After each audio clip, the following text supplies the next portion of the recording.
year 2 of the Budweiser Shootout at the Daytona International Speedway. And this week, last year was amazing. But that was just the beginning, and tonight, we keep learning.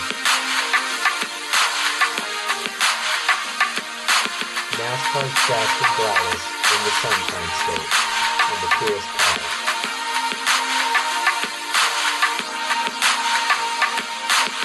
No keys. Click to start.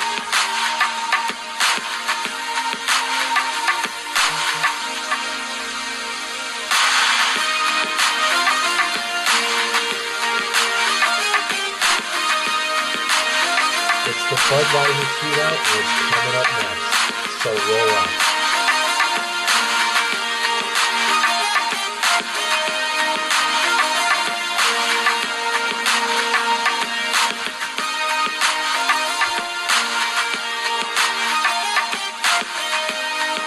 We are live at the Daytona International Speedway where tonight, 37 of NASCAR's best and the coolest cars get to do battle in a race that opens up a new season.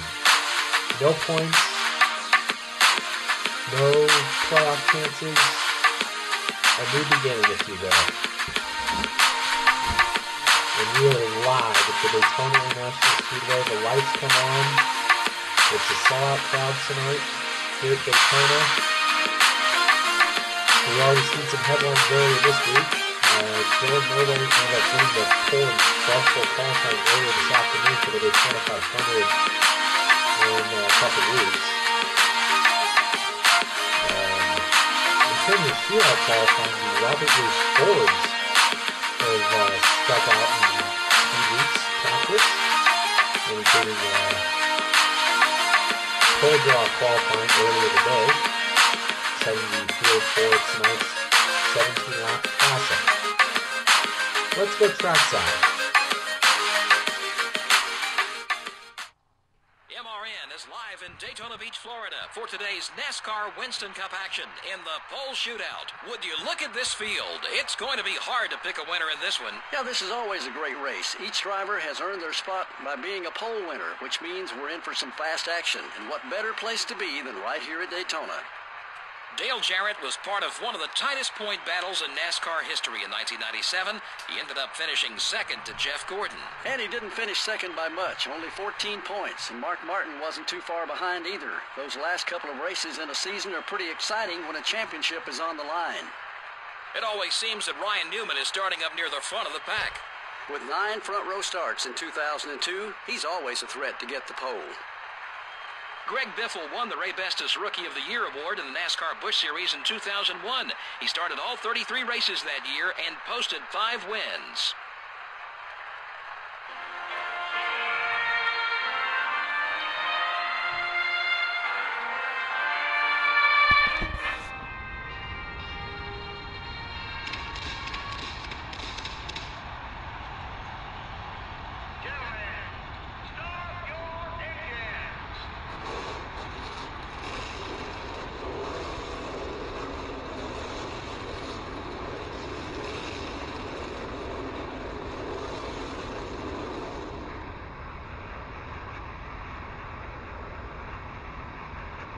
Here are the format for tonight's event. The Budweiser Shootout consists of pole winners from the 2002 Winston Cup season. Each driver must make a green flag pit stop under green for 2 tires at any point before the white flag in tonight's event. Same rules as last year. New drivers, new faces. Why don't we introduce the starting lineup? Now, let's take a look at the starting lineup. In the front row are the UPS Ford and the Kellogg Chevrolet. In the second row are the 38 car and the Georgia Pacific Dodge. Starting the race from row 3 are the Motorcraft Ford and the U.S. Army Pontiac. The fourth row has the Lowe Chevrolet and the GM Goodrich Chevrolet. Starting the race from row 5 will be the Sterling Marlin Dodge and the Caterpillar Dodge. In row 6 we have the 83 car and the Granger Ford. Starting from row 7 will be the Kodak Max Film Pontiac and the Pfizer Ford. In the 8th row are the Napa Auto Parts Chevrolet and the Stacker 2 Dodge. In the 9th row, we have the Home Depot Chevrolet and the DuPont Chevrolet. In the 10th row are the Dodge Dealers UAW Dodge and the Rubbermaid Sharpie Ford. Starting the race from row 11 are the Dale Jr. Chevrolet and the UAW Delphi Chevrolet. The 12th row has the Haviland Dodge and the Net Zero Pontiac. Starting the race from row 13 will be the Hooters Ford and the Citgo Ford. In row 14, we have the Interstate Battery Chevrolet and the Valvoline Pontiac. Starting from row 15 will be the Singular Wireless Chevrolet and the BAM Racing Dodge. In the 16th row are the Alltel Dodge and the Dodge Dealers UAW Dodge. In the 17th row are the Pennzoil Chevrolet and the America Online Chevrolet. In the 18th row are the Team Rusty Dodge and the 17 car. And rounding out the field is the Tide Pontiac. And that is your starting lineup for the 2003 Budweiser Shootouts. After the 2 practice sessions on Friday night, a couple drivers to stand out for. Looks like the Fords have definitely stepped their game up, especially during preseason thunder. And I'm namely looking at Dale Jarrett and Elliott Sadler, because they were fast in practice. There's going to be a lot of new cars, new names, new faces in this field. Jerry Nadeau driving the MB2 Motorsports 01 Pontiac, which this past year was renamed the M&M's Pontiac, driven by Kenny Schrader. Another driver to look out for to watch tonight, Kevin Harvick. He's looking to continue his runner-up finish from last November at Phoenix, get some momentum into the season. We'll follow throughout speed weeks some of the new names, new faces, new colors.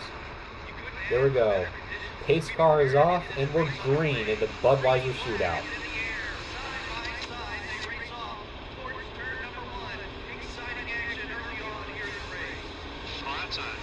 The 16 car is still there. Okay, we're clear. Number 4 is passing low. 3 wide. 3 wide. Hold that line. Number 40 is still there. The 40 car is still there. It usually takes a lap or so for these packs to come up to full speed, but if you're in that lead pack of 9, led by Dale Jarrett and Elliott Sadler, that wasn't even a challenge for you guys, as they have pulled away as defending champ Dylan Murway trying to struggle to find somebody to draft with. He tucks in behind the 22 of Ward Burton, as it looks like Dale Jarrett has led the first lap of Speed Weeks 2003.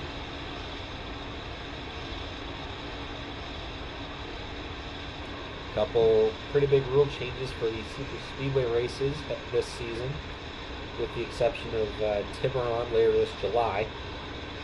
The fuel cell for Daytona and Talladega has now gotten smaller, so crew chiefs are going to have to plan their pit strategies pretty differently compared to 2002. This was done to break up those large packs that you typically see at these Daytona and Talladega that leads to big crashes. And it led to some pretty nasty crashes, especially last the fall at Talladega. Be careful, buddy. He's friendly now, but one good smack will change his mind real quick. As Ward Burton and Dylan Murway have seemed to make a rather unexpected tag team as they've hooked up. Looks like they're going to try to go to the front. There's a little bit of shuffling up ahead between Sterling Marlin and Terry Labonte. Terry Labonte drew outside pole for this race. Let's keep it clean, buddy. He's someone we can work with. Now Dylan had to back out and he lost a lot of momentum to the back of Ward Burton's car. See Kyle Petty falling further to the back. He's fallen to 9th. He started 4th. He is running the Adam Petty tribute car. Back in 2000, there was a possibility that Adam Petty, related to Kyle and Richard Petty, was going to be driving for Penny Enterprises starting the 2001 season, driving the 45 car, with Kyle Petty driving the 44 Hot Wheels car and the 43 Cheerios car being driven by John Andretti. But the tragedy of Adam Petty was back in the Hampshire race in 2000. There was a practice session, I should say. After Adam Petty was killed in the practice crash, Kyle Petty has ran that tribute car. He's a primary for the past couple years, and he is going to be bringing that back for special events and possibly later this summer as well. Kyle Petty trying to honor his son's legacy tonight and throughout the year. You see Dylan Murway hooking up to fellow Chevrolet driver Jimmy Johnson. Johnson tries to look to the inside, see if he can get a run on Ricky Rudd. Rudd was able to read that run. He shuts the door heading into turn 3. There you see the U.S. Army Pontiac, Jerry Nadeau. Johnson breaks off the pit road. Ricky Rudd in the 21, his new ride for this season. I'm trying to save as much fuel as possible in the draft, because you can try that, but to be honest, this is kind of a test session for this smaller fuel cell, along with the practice sessions on Tuesday afternoon next week, leading into the duels on Thursday. With the way that race is formatted, that still could be a possibility that if drivers making it on one stop. We'll have to wait and see if you. Looks like some of the leaders are headed down pit road. And Dylan is heading to pit road. The left rear's getting warm. Looks like he was the first victim of the fuel strategy rule. Coasting the pit road, being led by Jeff Green in the 1, Jack Sprague in the 0. As a new team for 2003.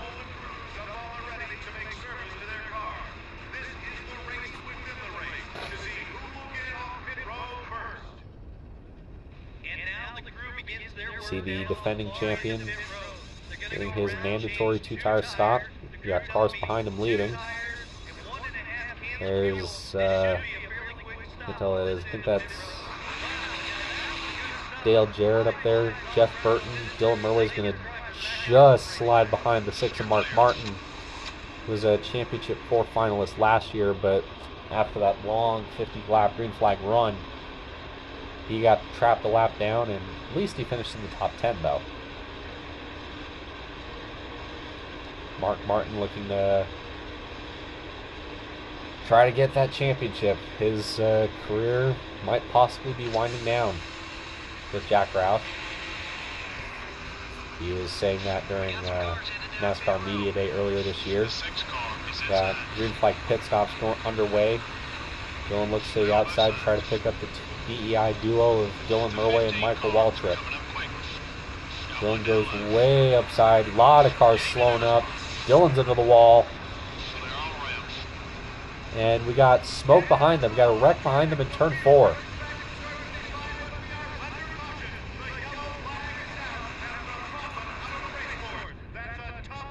Looks like Robbie Gordon ran out of fuel and Bobby Labonte drove right under him. And we got more cars. Brett Bonin was in that. I think I saw the green Chevy.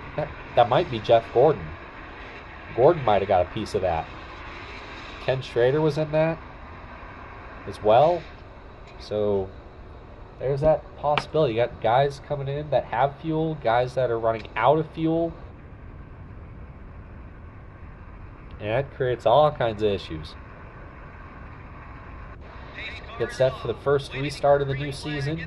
Green flag back into the air. Everybody got a terrible start. A lot of cars spun their tires. As Dylan Murray is going to try to work with Jimmy Johnson to get to the front.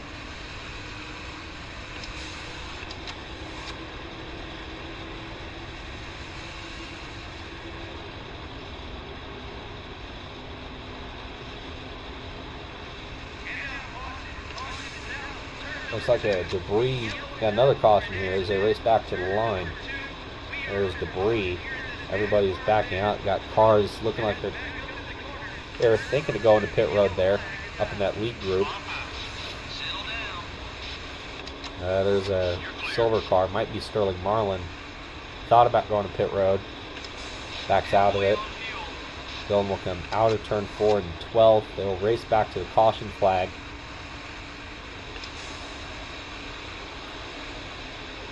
See who the debris was off of. They're saying it was off Brett Bonin's car. He was involved in that crash earlier with Robbie Gordon and Bobby Labonte. Both drivers have been checked and released in the care center. See Jeff Gordon down there on the bottom. He's in that special green Chevy that ran at Texas Roval this past March. Definitely a benefit of these non-points races. You see a lot of different schemes you wouldn't normally see. Looks like Dylan Murway's going to pit road. Don't know if he's banking on everybody running out of fuel because of the way the cautions fell. But that's definitely a thing we're going to be looking at.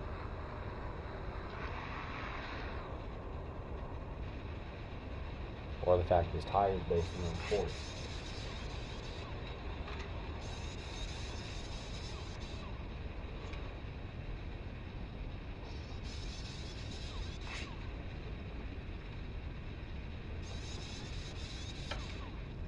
Wait.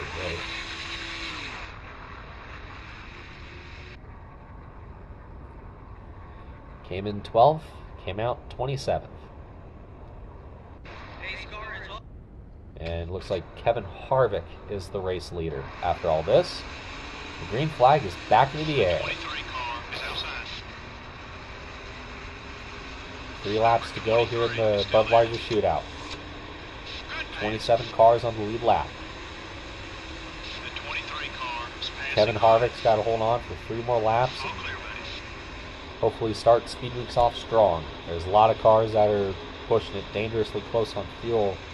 I've been listening to a lot of radio communications under caution.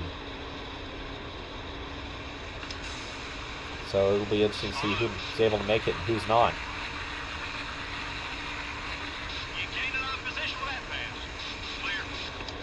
Got a line of cars on the bottom, a lot of hands out the window. There's drivers coming to pit road. See the 9-car Bill Elliott, Kurt Busch, Ward Burton's one of them, he's out. Got another group up ahead, looks like they're trying to keep going. There's more cars running out of fuel. Jimmy Johnson, Dale Jr. are running out. Matt Kenseth, Joe Nemechek, looks like Steve Park, Johnny Benson, Michael Waltrip's out of fuel. Who's going to play? Who has enough fuel to make it?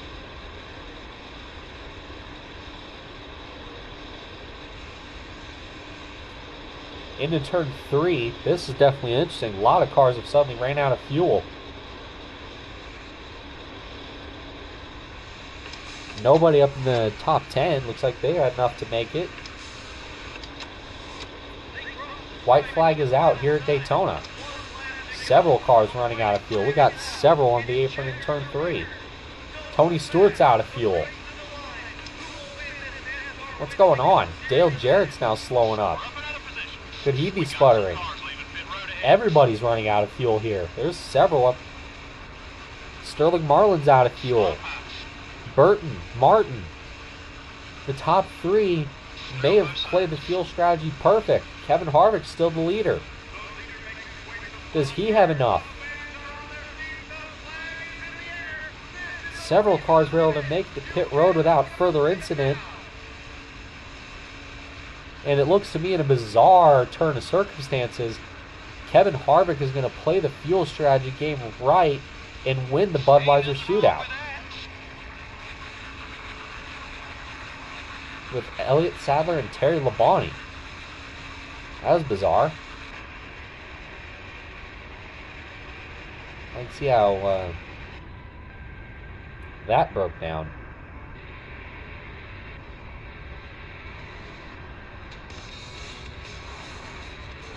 Pretty much everybody from 5th on back on that restart ran out of fuel. Keep in mind, when Dylan Murway came in to hit his for right sides because his right front was going to blow, keep in mind he was 27th when the green flag flew for that 3-lap dash. He was 27th. He ended up 4th when pretty much half the field ran out of gas. So Kevin Harvick wins the Budweiser Shootout. Elliott Sadler, Terry Labonte, Dylan Murway, Jerry Nadeau, Mark Martin, Ricky Rudd are the top 7. 2 lead changes all night. 2 caution flags for 6 laps, so a third of the race is basically under yellow. Jeff Burton, Sterling Marlin, Ryan Newman round out the top 10. They were one of many cars that ran out of fuel. Jack Sprague, Tony Stewart, Kurt Busch ran out. Kyle Petty had to pit. Ward Burton ran out. Bill Elliott, Johnny Benson, Michael Waltrip, Dale Jr. Everybody expected them to be strong tonight. They weren't. Matt Kenseth ended up 21st. Steve Park 23rd. Multiple cars ran out of fuel. Kenseth was in a backup car after a wreck on Friday. By the way, I forgot to mention that earlier. Jimmy Johnson started 7th. He ran out of fuel. Jeff Gordon ended up 29th. He was a lap behind, though, because he was in that crash. And he came down when pits are closed. Ricky Craven, Robbie Gordon, Jamie McMurray, Rusty Wallace ran out. Were out of fuel during that restart. They fell 2 laps down, and Bobby Labonte was the only car that did not finish tonight. So a very bizarre, kind of hard to say, honestly, bizarre start to Speed Weeks. See you Thursday for the Gatorade 125s.